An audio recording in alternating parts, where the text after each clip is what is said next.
Good morning, and welcome to Redeemer Lutheran Church. I'm Pastor Jerry Littleholt. We celebrate the Easter season for 7 weeks after Easter, and during that time we hear many stories of the risen Jesus. However, sometimes I think that by stretching it out over so many weeks, we lose the momentum of the events and don't get to see how they related to one another in time. So this week we're walking through the resurrection appearances of Jesus in order as they happened. Yesterday we looked at Easter morning, and today we will look at Easter afternoon and evening. Some of you may know that one of my favorite questions to ask a group of people is, if you could be there to witness any event in the life of Jesus, what would it be and why?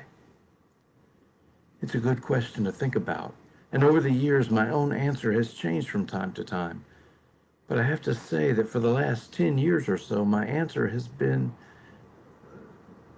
that I would like to have been there on the road to Emmaus on Easter afternoon. Perhaps you remember the story. 2 of Jesus' followers were walking to Emmaus on Easter afternoon, still filled with wonder and questions about all that had happened with Jesus' death and the rumors of his resurrection. Emmaus is about 7 miles from Jerusalem, and suddenly Jesus was there with them, although they didn't recognize him. They explained the wild tale to him, and then he began to explain to them how all of it related to scriptures. And then that night, over a meal, he took bread and broke it, and suddenly they recognized Jesus, and he vanished from their sight. I like how this story speaks of the risen Jesus among us, but we so often fail to see. I like how this story speaks of the things we don't understand, but then how things are revealed through Scripture. I like how Jesus is recognized through the breaking of the bread, an obvious hint at communion, and how we recognize Jesus in bread and wine as we gather in worship. And I like how these two talked about how their hearts burned within them as Jesus spoke to them about God. It happens that way for us too.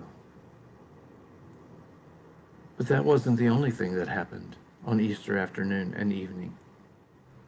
First, those 2 followers in Emmaus immediately turned and ran the 7 miles back to Jerusalem to tell others what had happened, that they had seen the risen Jesus.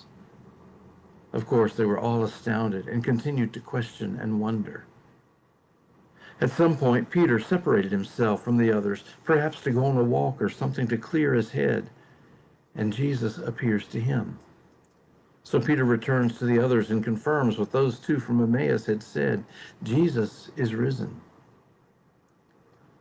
The way it reads, while he was doing this, Jesus is suddenly there among them all. Well, almost all. While Jesus appears to the disciples, Thomas isn't there. And there's a small detail here that's pretty important. Jesus eats. He does this to show that the resurrection is real and that he's not a ghost. After that, there's something of an interlude. There are no biblical stories of Jesus appearing at all the rest of that week. There are stories of how they told Thomas about it, and Thomas expressing that he wanted proof of the resurrection before he would believe. But that's about it. And we have to wonder what they thought that week. Why hasn't Jesus appeared again? What does all this mean?